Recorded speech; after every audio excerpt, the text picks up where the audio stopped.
there, fantasy owners. Welcome to LTC Fantasy here.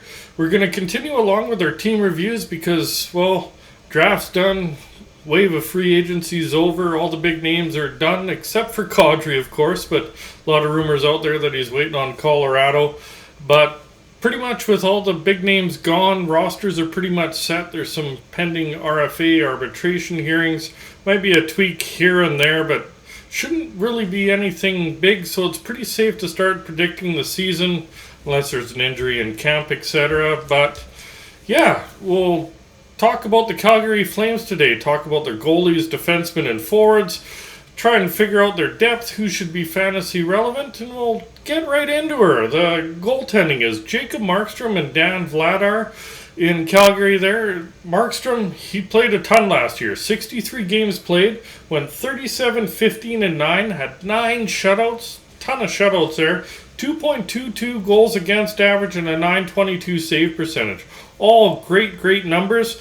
He was probably drafted a little bit later. I expect him to be drafted earlier this year. Mind you, Calgary did have an unfortunate offseason losing Gaudreau and Tkachuk, but they did gain Huberdeau, even though if it is only for a year, hard to say, and Uyghur in that trade. And Sutter's notorious for riding the hot hand, so really expect Markstrom to get a ton of games. Even though they did lose those players, they'll still be very competitive in the Pacific, I think. And yeah, what better way than to grab one of their starting goalies? He'll be after, of course, Vasilevsky and that, but if you can snake Markstrom in the mid-rounds, all the power to you, because he was... Anybody who got him last year drafted him a lot later and kind of reaped the benefits of it. Now, Dan Vladar, on the other hand, he's 24 years old, played 23 games last year, went 13, 6, and 2, had 2 shutouts, 2.75 goals against average, and 906 save percentage. So he didn't play a ton, but when he was in there, he put up some pretty respectable numbers and had a good record. So if you're one of those owners that streams a goalie on off nights when a backup is in, he's a very good choice there.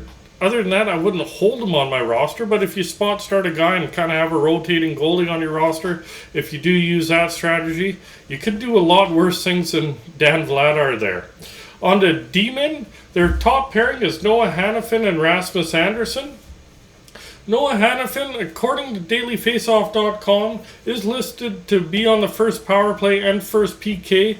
Anderson did play most of the first power play, so hard to say. Could be intertwined, first or second unit power play. He's 25 years old. Last year in 81 games, he had 10 goals, 38 assists for 48 points, so nice production from the back end there. 13 power play points, 63 hits, 84 blocks, and 189 shots on goal. And if he is getting that top unit power play time, as he almost a 50-point D-man, a lot of production from Calgary's back end, so a lot of options. He'd probably be my first choice, maybe Anderson, but as we get into him, you'll see that there is a lot of options there.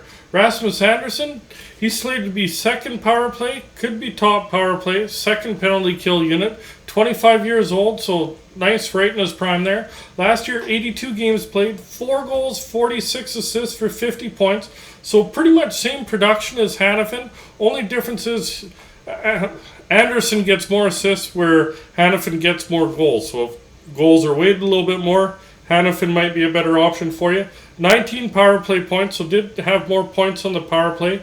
63 hits, 125 blocks, and 152 shots on goal. So they're almost identical. The bigger differences are, if you need more blocks, choose Anderson.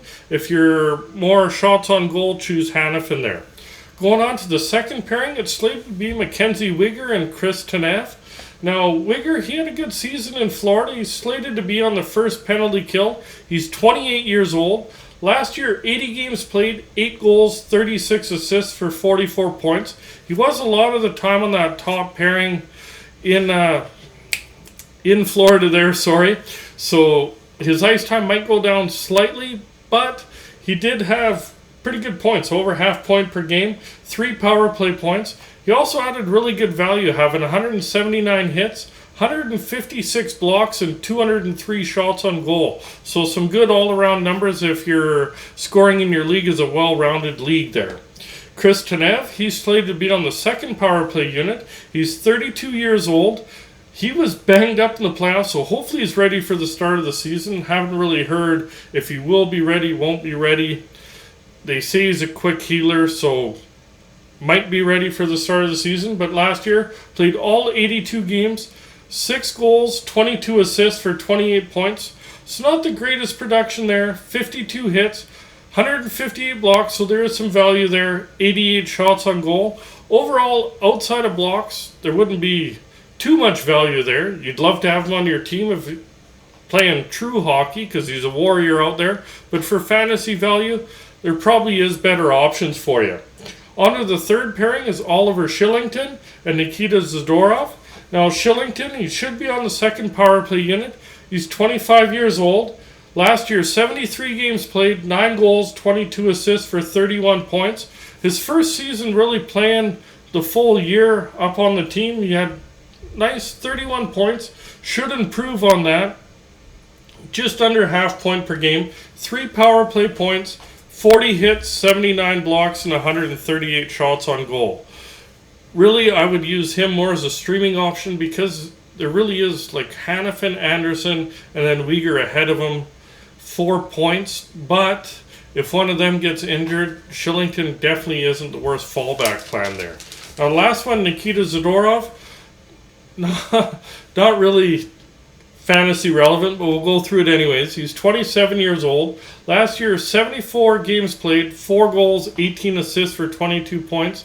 The only stat he really shines is hits, 181 hits. So if you are low on that, but you could probably find better offensive options, to be honest.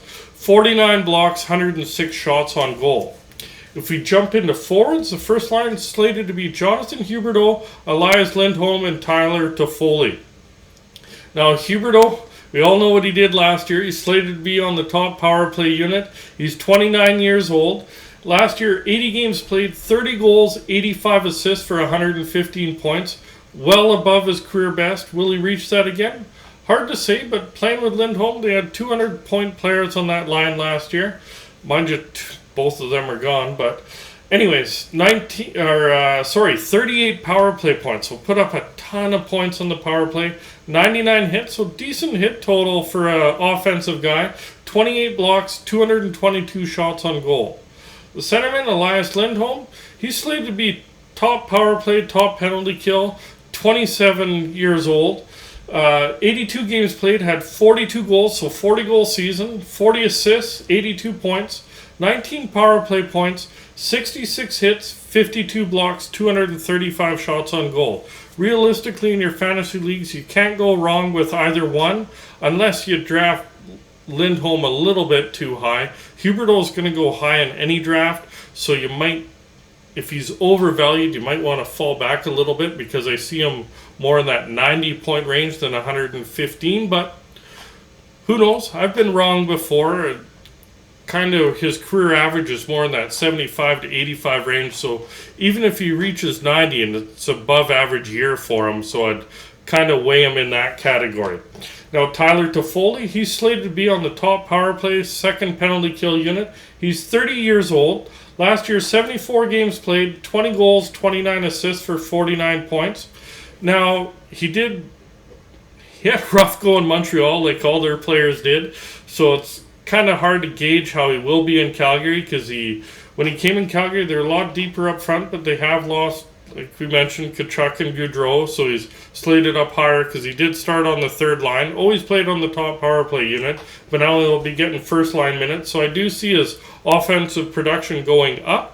So it might be worth a late round draft pick because he's a streamer in a lot of leagues where he's added and then dropped, added and then dropped. So he might be relevant full-time on a roster in a very late round, or you might be able to pass him up and pick him up depending on injuries, etc. 16 power play points, 81 hits, 24 blocks, and 195 shots on goal. Second line is Andrew Mangiapane, Michael Backlund, and Blake Coleman. Andrew Mangiapane, he had a career year last year. Should be on the second power play, 26 years old. 82 games played. He had 35 goals, 20 assists for 55 points. So nice. Most of that was at the start of the season. He had that real hot start. Then he got really cold, and then he did all right towards the end of the year. So a little streaky for you. 11 power play points, 73 hits, 32 blocks, 185 shots on goal. Their centerman, Michael Backlund, second power play, should be on the second penalty kill, 33 years old. Realistically, probably not fantasy relevant for you, but we'll have to go through it nonetheless because he can be good in spurts there. 82 games played, he had 12 goals, 27 assists for 39 points. 7 points on the power play, 62 hits, 27 blocks, and 214 shots on goal. Last one's Blake Coleman. He should be on the top penalty kill unit. He's 30 years old. He's probably slated higher now than he should be. He really should be a third-line player. Really do like the way he plays. He's just probably not fantasy relevant. So 81 games played last year, 16 goals, 17 assists for 33 points. He had 163 hits, 44 blocks, and 212 shots on goal. Really, you're probably leaving anybody... Calgary, as I'm going through this, they're really deep on the back end there. Goaltending is good, but outside of really Lindholm or Huberdeau, I'm personally probably leaving their forwards alone. But we'll go on to their third line. Jacob Pelche, Sean Monahan, and Dylan Dubé. Now, Jacob Pelche, he's only 21 years old. He's a rookie. He put up 62 points in 66 games in the AHL. So it might be worth monitoring because with that kind of production, he might move up into a top 6 role for them quite quickly.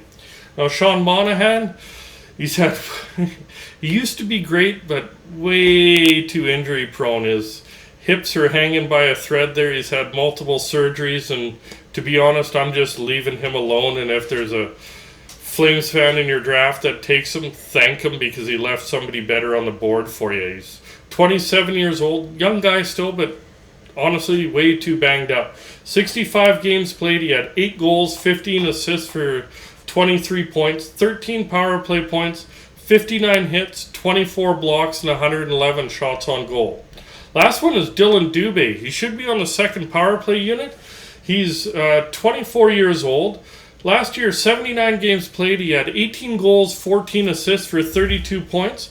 3 power play points, 87 hits, 15 blocks, 143 shots on goal. Again, somebody that could sneak into the top 6, but I'm definitely not drafting him. Might keep an eye on him just to see how he does, because he's quick, so as long as he can keep that and keep going on the top 6, he might sneak in there. Hard to say, but realistically, leave him alone, see how he starts, and maybe pick him up. Fourth line, nobody really to talk about unless you're in a banger league. If you're in a banger league, this line might be for you because they definitely get some pims and some hits for you. Milan Lucic, he's 34 years old. Last year, 82 games played, 10 goals, 11 assists for 21 points. 3 on the power play, 209 hits. Like I said, they bang. 22 blocks, 95 shots on goal. Kevin Rooney, the centerman, he's 29 years old. Really no fantasy relevance at all. 61 games played, 6 goals, 6 assists for 12 points, 84 hits. So okay, but not great. There's definitely better options for you that'll put up better offensive numbers. 47 blocks, 71 shots on goal. Last one, Trevor Lewis. He's 35, 80 games played, 6 goals, 10 assists for 16 points, 1 power play point. Sutter must have been mad at the guys and put him out there for some reason on 1 odd power play and got lucky. But 176 hits, definitely bangs the body, 40 blocks, 108 shots on goal. So that's pretty much Calgary in a nutshell. There's lots of options on the back end. Couple of forwards. The goalie is good. Not sure if you watched via YouTube today. If you did, remember to hit like, hit subscribe. Remember that notification bell so you don't miss out on future episodes where we finish these team reviews and we start getting into draft strategy for the upcoming drafts in your leagues, etc. If you're listening via podcast, remember to hit that heart, hit follow, whatever it is. That way you don't miss out on future episodes for the exact same reasons. And good luck in all your upcoming drafts here, fantasy owners. We'll be out with another one soon.